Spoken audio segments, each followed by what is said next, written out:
Shalom, kembali pada saat ini kita bisa berjumpa lagi Bapak Ibu Saudara yang terkasih. Pada saat ini saya akan sampaikan firman Tuhan yang berkaitan dengan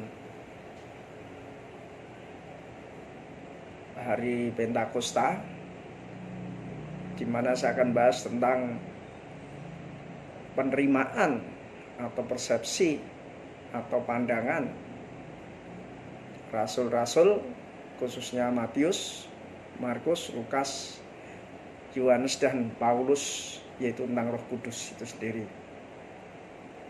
Nah, karena itu nanti firman Tuhan saya ambil dalam khususnya kitab Injil Matius yang mewakili pemikiran Matius, dan juga Injil Markus tentunya mewakili pemikiran Markus, dan juga Injil Lukas dan Kisah Rasul yang mewakili pikiran Lukas, dan tentunya juga Yohanes sebagai penulis Injil Yohanes, dan juga penulis kitab-kitab surat-surat Yohanes, dan juga kitab Wahyu. Dan juga nanti saya akan sampaikan juga yaitu bagaimana sikap Paulus sebagai rasul yang sangat luar biasa ya, dalam pengalamannya dengan Roh Kudus. Karena itu saudara, mari kita akan berdoa dulu supaya Roh Kudus sendiri yang akan menjelaskan kepada kita, di mana Roh Kudus sendiri akan memeteraikan firman-Nya itu kepada kita, memberikan kepada kita. Mari kita berdoa.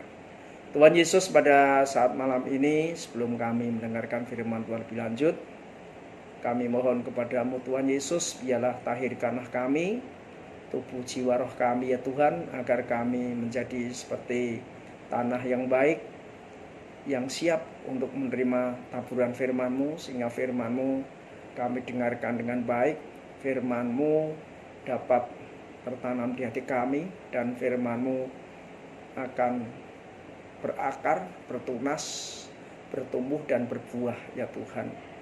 Karena Tuhan Yesus, urapi juga kami semua dengan urapan Roh Kudus-Mu, urapi hamba-Mu dengan urapan Roh Kudus-Mu ya Tuhan. Taruhlah firman-Mu dalam kehidupan hamba-Mu saat ini, kuasailah pikiran hamba-Mu, mulut hamba-Mu, pikiran hamba-Mu, telinga hamba-Mu. Tanamkanlah firman itu Tuhan, supaya apa yang hamba-Mu sampaikan adalah berasal dari hati-Mu sendiri, berasal dari pemikiran-Mu sendiri, berasal dari firman Tuhan itu ya Tuhan. Karena iman itu Tuhan akan timbul ketika kami mendengar firman Tuhan yang murni dari firman-Mu ya Tuhan. Karena Tuhan Yesus, berikan hamba-Mu karena perkataan hikmat, pengetahuan untuk menyampaikan firman-Mu saat ini, sehingga setiap kami semua yang mendengarkan dapat mengerti firman-Mu sejelas-jelasnya Tuhan.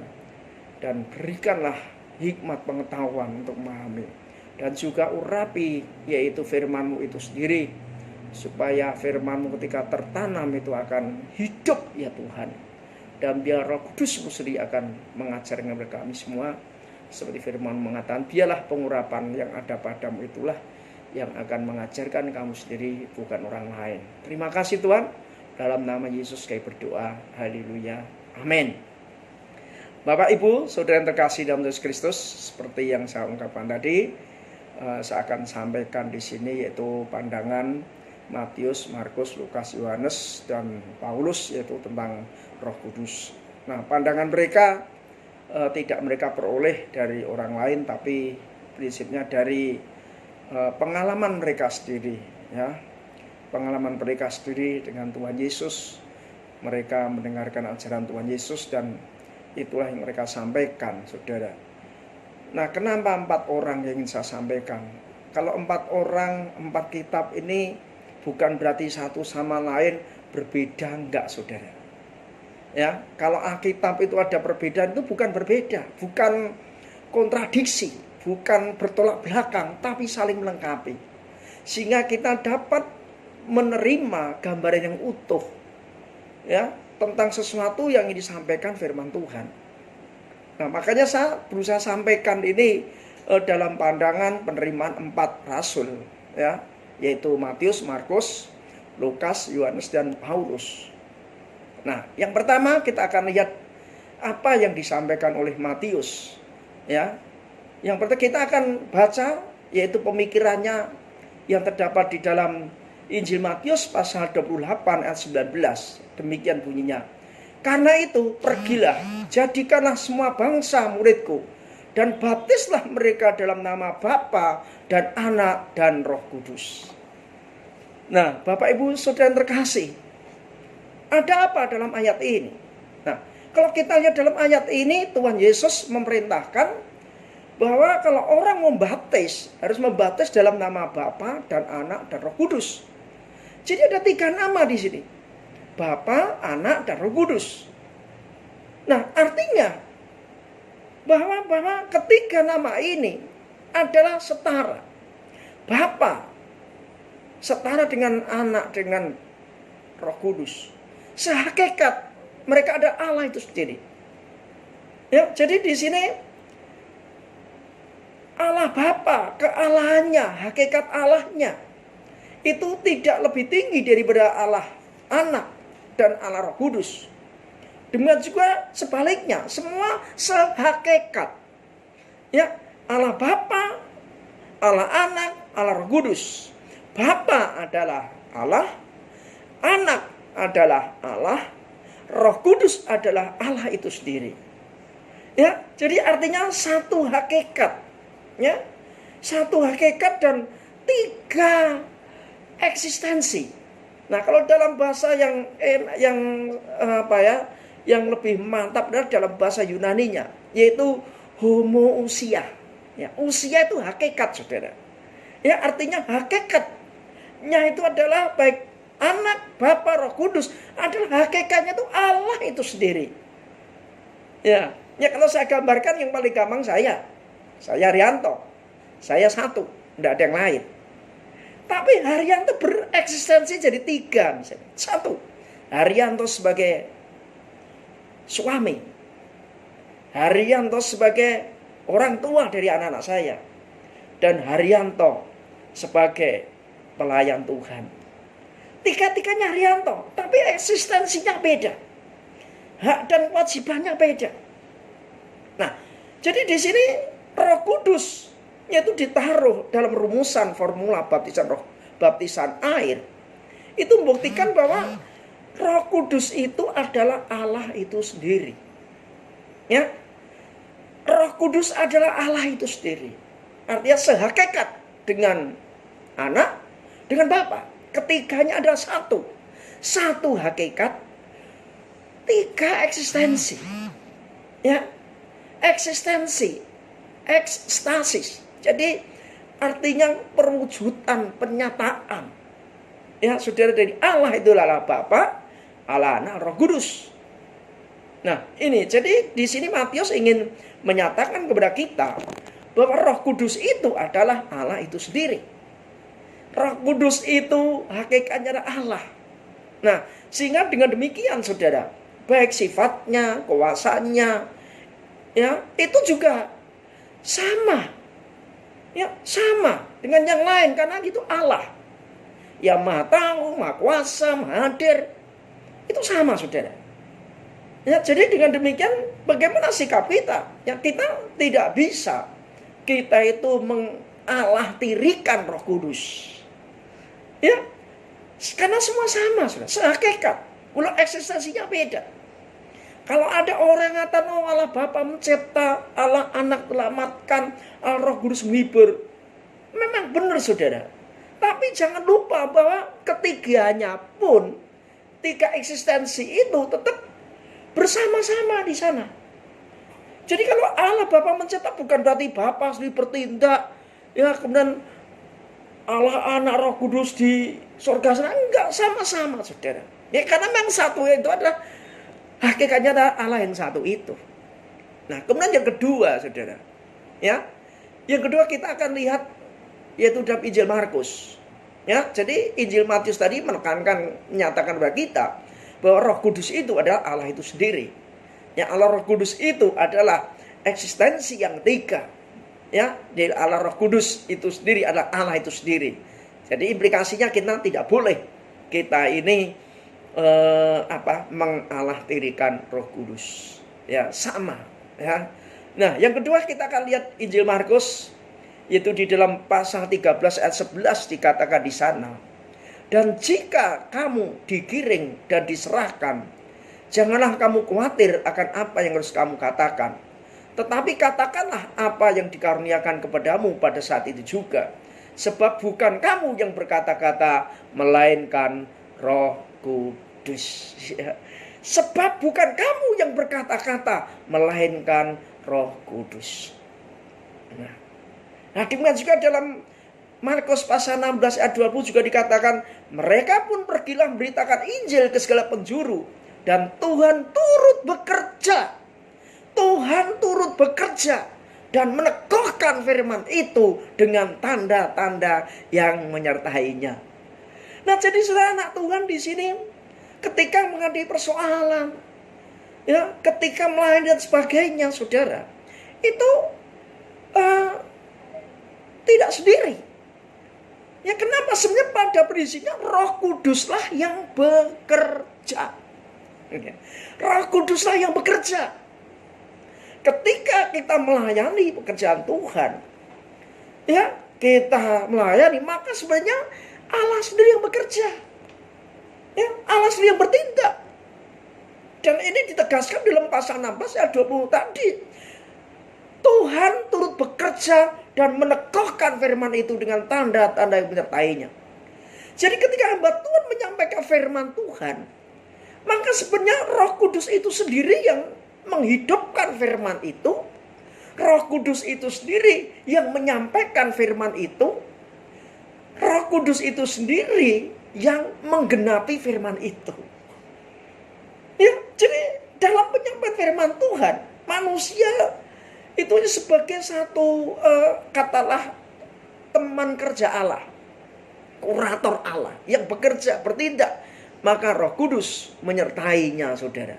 Ya, jadi dengan kata lain bahwa Roh Kuduslah yang bekerja, maka kita sebagai anak-anak Tuhan, hamba-hamba Tuhan apalagi tidak bisa kita, oh ini aku melakukan ini, aku melakukan perbuatan luar biasa mujizat. Ya, sehingga akhirnya orang kena kita yang seolah-olah kita itu memuliakan diri kita sendiri. Padahal Roh Kuduslah yang bekerja, saudara. Ya, kan Roh Kudus bekerja, maka bagi kita berserah sama Tuhan. Kita ya Tuhan, mari Tuhan kau bekerja sepenuhnya dalam hidupku. Engkau bertindak. Ya, saudara, jadi Roh Kudus itu bekerja dalam diri kita. Roh Kuduslah yang mengerjakan apa yang kita kerjakan. Ya, jadi Roh Kuduslah yang memberikan karunia Roh Kudus. Ya, makanya di dalam Injil Lukas, saudara, kita lihat Injil Lukas. Ya, di dalam Injil Lukas pasal 4 ayat 18 dikatakan demikian. Roh Tuhan ada padaku, oleh sebab Ia telah mengurapi aku untuk menyampaikan kabar baik kepada orang-orang miskin. Dan Ia telah mengutus aku. Dan ayat 19, untuk memberitakan pembebasan kepada orang-orang tawanan, dan penglihatan-penglihatan bagi orang-orang buta, untuk membebaskan orang-orang yang tertindas, untuk memberitakan tahun rahmat Tuhan telah datang. Dan ini digenapi lagi, diteguhkan lagi dalam Kisah Rasul 1 ayat 8. Tetapi kamu akan menerima kuasa kalau Roh Kudus turun atas kamu. Dan kamu akan menjadi saksiku di Yerusalem dan di seluruh Yudea dan Samaria dan sampai ke ujung bumi. Nah, saudara, perhatikan. Roh Tuhan, Roh Kudus ada padaku, oleh sebab Ia telah mengurapi aku untuk menyampaikan kabar baik dan seterusnya. Ya, dalam ayat 8 Kisah Rasul 1, kamu akan menerima kuasa. Nah, saudara, tadi di dalam Injil Markus tadi, Markus menyatakan kepada kita bahwa Roh Kudus menyertai kita. Roh Kudus bekerja dalam hidup kita. Nah, dengan apa Roh Kudus bekerja dalam hidup kita? Dengan apa Roh Kudus menyertai firman Tuhan itu? Yaitu dengan kuasanya. Yaitu dengan karunia-karunia Roh Kudusnya, saudara. Makanya Lukas bilang dalam Kisah Rasul 1 ayat 8, kamu akan menjadi saksi. Kamu akan menerima kuasa. Nah, artinya saudara, bahwa Roh Kudus itu memberikan kita kuasa. Memberikan kita itu saudara, suatu kuasa dinamis, kekuatan. Nah, sehingga di dalam diri kita, untuk apa kita melaksanakan firman-Nya? Untuk kita melaksanakan amanat agungnya. Maka Roh Kudus itu memberdayakan kita. Jadi kalau boleh saya tegaskan di dalam Lukas ini, Lukas ingin menyatakan kepada kita bahwa Roh Kudus memberdayakan kita, memberi kita kuasa. Ya, Roh Kudus memberi kita kuasa. Jadi Roh Kudus yang Allah itu, saudara, yang maha kuasa, maha luar biasa, itu menyertai dalam kehidupan kita, bekerja dalam diri kita. Ya, kemudian dikatakan oleh Lukas, yang dengan apa Roh Kudus menyertai kita? Dengan kuasanya, dengan karunia-karunia-Nya. Ya, sehingga inilah yang membuat ya para hamba Tuhan, anak-anak Tuhan bisa melaksanakan apa yang menjadi perintah Tuhan.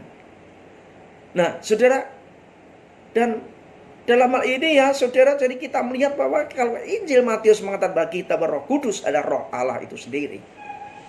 Ya, kemudian Roh Allah itu sendiri yang bekerja dalam diri kita, yang menyertai kita, yang ditekankan oleh Markus. Dan Roh Kudus menyertai kita, yaitu dengan kuasanya, dengan karunia-Nya, memberi kita kuasa, seperti apa yang dikatakan oleh Lukas, saudara. Nah, saudara, namun di dalam menghadapi pelayanan, kadang kita menghadapi masalah yang begitu luar biasa, baik masalah pribadi dan sebagainya. Ya, kadang-kadang dalam pelayanan kita merasa sendiri, kehidupan ini merasa sendiri, merasa sepi.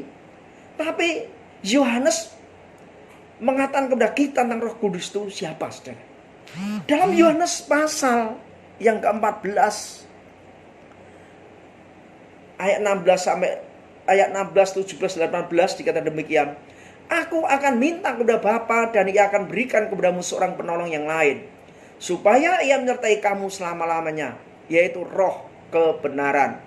Dunia tidak dapat menerima Dia, sebab dunia tidak melihat Dia dan tidak mengenal Dia. Tetapi kamu mengenal Dia, sebab Ia menyertai kamu dan akan diam dalam kamu. Ayat 18, Aku tidak akan meninggalkan kamu sebagai yatim piatu.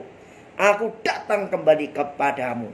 Nah, saudara, jadi dalam ayat 18 ini, dalam Injil Yohanes mengajari kepada kita bahwa Yesus itu mengatakan bahwa kita itu tidak dibiarkan sendiri yatim piatu. Tapi Tuhan Yesus menyertai kita, yaitu dengan apa? Roh Kudus-Nya, Roh penolong. Jadi dengan kata lain, Roh Kudus yang ingin disampaikan oleh Yohanes adalah Roh Kudus itu sendirilah wakil Kristus itu di dunia ini, saudara. Ya, wakil Kristus itu sendiri di dunia, sehingga kita tidak sendiri. Ya, dikatakan bahwa Dia akan menolong kita. Ya, Dia akan menyertai kita. Kita tidak sendiri, saudara. Ya, kita tidak sendiri. Ya, tapi Roh Kudus selalu menyertai kita. Roh Kudus menolong kita. Maka dalam ayat-ayat lain dalam Injil Yohanes dikatakan Roh Kuduslah yang akan mengajar kita tentang segala firman Tuhan. Roh Kuduslah yang menginsafkan kita akan jalan, ya, akan kebenaran dan penghakiman. Ya, Roh Kuduslah yang mengajar kita. Bahkan dalam tulisan Yohanes pula, dalam surat Yohanes dikatakan bahwa biarlah pengurapan yang ada padamu itulah yang akan mengajarkan kepada orang lain. Jadi kita tidak sendiri, saudara. Kita tidak sendiri. Kita sadar bahwa Roh Kudus Sang Parakletos itu mendampingi kita. Bagaimana cara kerja Roh Kudus menyertai kita, mendampingi kita? Apakah Roh Kudus itu otomatis selalu mendampingi kita? Saudara, sebenarnya tidaklah demikian. Ya, karena Roh Kudus akan datang kalau kita membuka hati. Kalau kita mengundang Roh Kudus, masuklah. Nah, ini bisa kita lihat dari istilah parakletos. Parakletos dari kata para, ya, dan dari kata dan kaleo, artinya memanggil. Aku memanggil. Kletos artinya orang yang dipanggil. Ya, artinya kalau parakletos, kalau boleh saya artikan, adalah ya satu oknum yang kita panggil untuk mendampingi kita. Nah, jadi Roh Kudus itu adalah pribadi. Roh Kudus tidak memaksa. Roh Kudus itu tidak memaksa, maka Roh Kudus akan datang menghampiri kita, menemani kita. Kalau kita mengundang Roh Kudus, ya, kita membuka hati untuk Roh Kudus. Maka istilah roh itu dari kata, ya saudara, kalau kita lihat itu seperti angin. Angin itu akan datang, akan masuk lebih banyak kalau kita membuka pintu selebar-lebarnya. Ya, itulah Roh Kudus, saudara. Makanya mari kita buka hati Roh Kudus ini, saudara. Ya, jadi apa yang disampaikan para penulis Injil, ya, di mana Matius mengatakan kepada kita, ya, kita ingat bahwa Tuhan Yesus berikan kita amanat agung untuk memuridkan. Dan Matius di sini mengingatkan kita kembali mengenai Roh Kudus ini, bahwa Roh Kudus itulah yang bekerja dalam hidup kita. Ya, Roh Kudus itu yang adalah Allah itu sendiri. Matius menekan bahwa Roh Kudus itulah Allah itu sendiri. Ya, Allah itu sendiri. Ya, kemudian dan Allah itu sendiri, saudara, akan bekerja dalam kehidupan kita. Ya, bekerja dan meneguhkan firman-Nya, saudara. Dengan apa Roh Kudus bekerja meneguhkan dengan firman-Nya? Yaitu dengan kuasa Roh Kudus, karya-karya Roh Kudus, seperti yang diungkapkan oleh Lukas. Nah, dan di sini Yohanes mengingatkan kembali bahwa sebagai manusia biasa kita tentunya tidak terlepas, ya, mungkin dari rasa keterasingan. Kita nggak terlepas dari rasa persoalan macam-macam. Tapi ingat, kita di dunia kita tidak sendiri. Maka kita minta kepada Roh Kudus. Kita membuka hati kepada Roh Kudus untuk apa? Untuk menyertai kita. Nah, sehingga ketika kita minta Roh Kudus menyertai kita, saudara, maka saudara, kita tidak sendiri. Dan hal ini diteguhkan oleh Paulus. Paulus sebagai rasul yang sangat luar biasa, yang menulis kitab paling banyak, yang melayani pekerjaan Tuhan, beritakan Injil itu paling luas.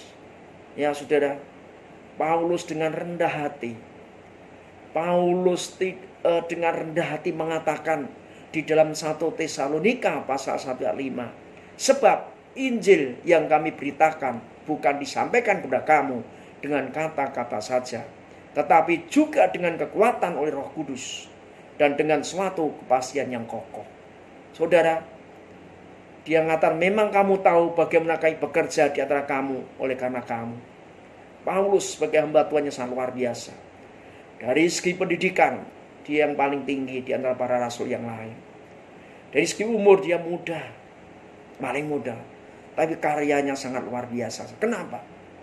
Ya, karena memang Paulus benar-benar menerapkan, ya, Paulus benar-benar mengandalkan kuasa Roh Kudus dalam hidupnya. Ya, dia merendahkan diri dengan kata bahwa bukan hanya dengan kata-kata hikmat, bukan hanya dengan kata-kata saja, tapi dengan keyakinan akan iman dan kekuatan Roh Kudus. Artinya Roh Kuduslah yang meneguhkan apa yang dikatakan Paulus. Paulus sadar bahwa Roh Kudus itu adalah Allah sendiri, makanya dia mengandalkan Roh Kudus. Paulus sadar bahwa Roh Kudus itulah bekerja di dalam dia.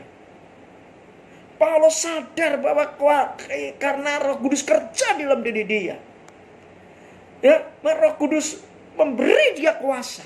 Dan Roh Kudus itulah, saudara, yang memberi kuasa karunia pada Paulus.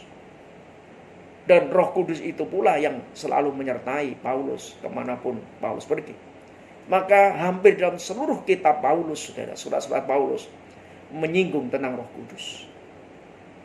Nah, Jadi Bapak Ibu Saudara terkasih dalam Yesus Kristus, marilah saudara, sebagaimana para rasul sadar bahwa Roh Kudus itu adalah Allah sendiri. Roh Kudus itu setara dengan Allah Bapa, Allah Anak, dan Roh Kudus karena sehakikat Allah itu. Dengan itu jadi Roh Kudus itulah maha kuasa, maha tinggi, maha hadir saudara, maha tahu. Ya, dan Roh Kudus itulah yang akan senantiasa bekerja dalam hidup kita. Ya, bekerja dalam hidup kita, meneguhkan firman Tuhan yang kita yakini, kita imani. Maka apa yang kau imani itulah yang terjadi. Dengan cara apa? Firman itu terjadi karena kuasa Roh Kudus itu. Ya, jadi Paulus saudara ini mari. Ya, dan kita juga perlu mengerti di bahwa ketika Roh Kudus itu bekerja, ya, sesungguhnya saudara, Roh Kudus menyatakan karunia-karunia Roh Kudusnya. Ya, karunianya, kuasanya. Kuasa yang luar biasa sehingga kita yang dari manusia biasa menjadi manusia yang luar biasa. Karena Roh Kudus luar biasa, kita biasa. Ketika yang luar biasa masuk ke dalam yang biasa, maka yang biasa itu menjadi luar biasa. Ya, jadi kita luar biasa. Ya, artinya apa? Dalam diri kita ada hal-hal yang Tuhan akan nyatakan kuasa-kuasa yang supranatural, saudara. Ya, karena senantiasa bahwa Tuhan Yesus itu adalah menyatakan kepada kita bahwa Roh Kudus itu sebagai wakil Yesus. Dan kita tidak sendiri. Ya, tapi Roh Kudus selalu menyertai kita. Karena itu, mari kita semakin membuka hati kita. Membuka pikiran kita. Mohon Roh Kudus menjamah hati kita. Mohon Roh Kudus memasuki hidup kita, mengurapi kita, memberi kita kuasa. Agar kita tidak sendiri. Mari saudara kita berdoa. Tuhan Yesus, terima kasih untuk firman-Mu ya Tuhan. Melalui firman-Mu saat ini membuat kami semakin mengerti, semakin sadar Tuhan. Sebagaimana apa yang disampaikan oleh Matius, Markus, Lukas, Yohanes, dan Paulus. Oh haleluya, bahwa Roh Kudus-Mu itu sendiri adalah Roh Allah sendiri. Roh Kudus itu adalah Roh Allah itu sendiri ya Tuhan. Roh yang luar biasa, yang maha kuasa, maha tahu, maha hadir. Di mana Roh-Mu itu Tuhan akan bekerja dalam diri kami Tuhan. Meneguhkan firman-Mu Tuhan yang kami imani ya Tuhan. Oleh kuasa Roh Kudus, oleh kami kan Roh Kudus-Mu. Sehingga kami tidak merasa sendiri. Tetapi Tuhan, Roh Kudus-Mu yang akan mewakili Engkau ya Yesus di hidup kami. Karena itu Roh Kudus, kami membuka hati kami untuk Engkau. Kami membuka hati kami untuk Engkau. Kami merendahkan diri kepada-Mu ya Tuhan. Kami merendahkan diri untuk Engkau masuk dalam hidup kami. Urapi kami senantiasa Tuhan. Karena kami sadar bahwa kami tidak bisa hidup sendiri tanpa kuasa-Mu. Tetapi ketika Roh Kudus menguasai kami, maka Tuhan kami akan melakukan perkara-perkara yang besar. Karena Engkau bersama dengan kami. Terima kasih Tuhan, kami ucap syukur. Biarlah Tuhan meteraikan firman-Mu dalam hati kami, roh kami Tuhan. Agar firman boleh tertanam di hati kami. Firman boleh berakar, bertunas, bertumbuh. Dan menghasilkan buah pada musimnya. Sehingga kami dapat berkata bersama-sama dengan Daud. Bahwa bersama Allah kami akan melakukan perkara yang besar. Bersama Yesus, bersama Bapa, bersama Roh Kudus. Kami akan melakukan perkara yang besar di dunia ini Tuhan. Terima kasih Tuhan, kami ucap syukur. Dalam nama Yesus. Haleluya. Amin.